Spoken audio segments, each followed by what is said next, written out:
O Pioneers, Chapter 5, Part 1. Alexandra and Emil spent 5 days down among the river farms, driving up and down the valley. Alexandra talked to the men about their crops and to the women about their poultry. She spent a whole day with one young farmer who had been away at school and who was experimenting with a new kind of clover hay. She learned a great deal. As they drove along, she and Emil talked and planned. At last, on the 6th day, Alexandra turned Brigham's Head northward and left the river behind. "There is nothing in it for us down here, Emil. There are a few fine farms, but they are owned by the rich men in town and couldn't be bought. Most of the land is rough and hilly. They can always scrape along down there, but they can never do anything big.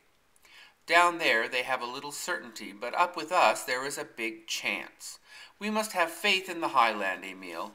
I want to hold on harder than ever, and when you're a man you'll thank me." She urged Brigham forward. When the road began to climb the first long swells of the divide, Alexandra hummed an old Swedish hymn, and Emil wondered why his sister looked so happy. Her face was so radiant that he felt shy about asking her. For the first time, perhaps, since that land emerged from the waters of geologic ages, a human face was set toward it with love and yearning. It seemed beautiful to her, rich and strong and glorious. Her eyes drank in the breadth of it until her tears blinded her. Then the genius of the divide, the great free spirit which breathes across it, must have bent lower than it ever bent to a human will before. The history of every country begins in the heart of a man or a woman. Alexandra reached home in the afternoon. That evening she held a family council and told her brothers all that she had seen and heard. "I want you boys to go down yourselves and look it over. Nothing will convince you like seeing with your own eyes. The river land was settled before this, and so they are a few years ahead of us and have learned more about farming. The land sells for 3 times as much as this, but in 5 years we will double it. The rich men down there own all the best land, and they are buying all they can get. The thing to do is to sell our cattle and what little old corn we have, and buy the Lindstrom place.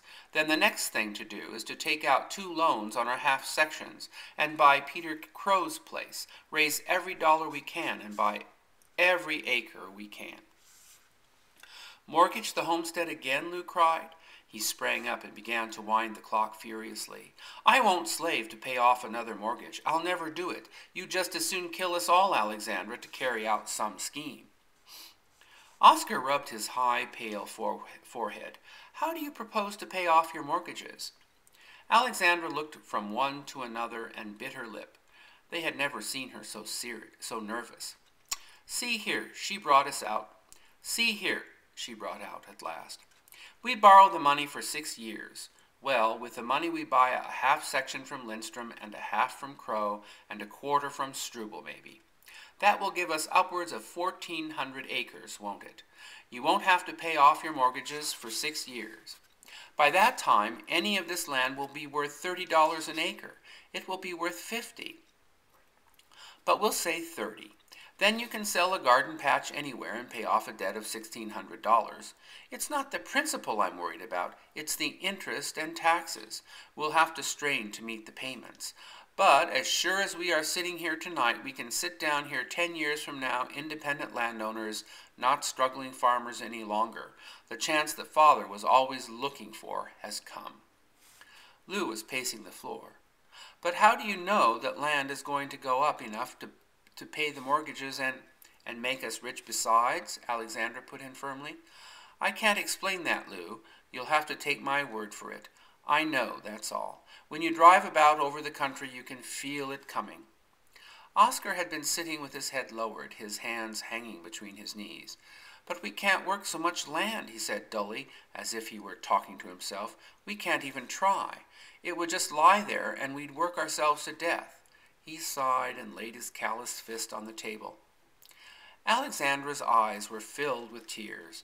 She put her hand on his shoulder. "You poor boy, you won't have to work it. The men in town who are buying up other people's land don't try to farm it. They are the men to watch in a new country. Let's try to do like the shrewd ones and not like these stupid fellows. I don't want you boys always to have to work like this. I want you to be independent, and Emil to go to school." Lou held his head as if it were splitting. "Everybody will say we are crazy.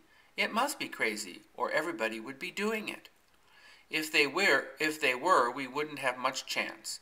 No, Lou, I was talking about that with the smart young man who is raising the new kind of clover. He says the right thing is usually just what everybody don't do. Why are we better fixed than any of our neighbors? Because Father had more brains. Our people were better people than these in the old country. We ought to do more than they do and see further ahead. Yes, Mother, I'm going to clear the table now." Alexandra rose. The boys went to the stable to see the stock, and they were gone a long while. When they came back, Lou played on his harmonica, and Oscar sat figuring at his father's secretary all evening. They said nothing more about Alexandra's project, but she felt sure now they would consent to it. Just before bedtime, Oscar went out for a pail of water. When he did not come back, Alexandra threw a shawl over her head and ran down the path to the windmill. She found him sitting there with his head in his hands, and she sat down beside him. "Don't do anything you don't want to do, Oscar," she whispered. She waited a moment, but he did not stir. "I won't say any more about it if you'd rather not. What makes you so discouraged?" "I dread signing my name to them pieces of paper," he said slowly. "All the time I was a boy we had a mortgage hanging over us." "Then don't sign one. I don't want you to if you feel that way." Oscar shook his head. "No, I can see there's a chance that way. I've thought a good while there might be. We're in so deep now we might as well go deeper. But it's hard work pulling out of debt, like pulling a threshing machine out of the mud. Breaks your back. Me and Lou's worked hard, and I can't see as it's got us ahead very much." "Nobody knows about that as well as I do, Oscar. That's why I want to try an easier way. I don't want you to have to grub for every dollar." "Yes, I know what you mean. Maybe it'll come out right, but signing papers is signing papers. There ain't no maybe about that." He took his pail and trudged up the path to the house. Alexandra drew her shawl closer about her and stood leaning against the frame of the mill, looking at the stars which glittered so keenly through the frosty autumn air. She always loved to watch them, to think of their vastness in distance and of their ordered march. It fortified her to reflect upon the great operations of nature, and when she thought of the law that lay behind them, she felt a sense of personal security. That night she had a new consciousness of the country, felt almost a new relationship to it. Even her talk with the boys had not taken away the feeling that had overwhelmed her when she drove back to the divide that afternoon. She had never known before how much the country meant to her. The chirping of the insects down in the long grass had been like the sweetest music. She had felt as if her heart were hiding down there somewhere with the quail and the plover and all the little wild things that crooned or buzzed in the sun. Under the long shaggy ridges, she felt the future stirring.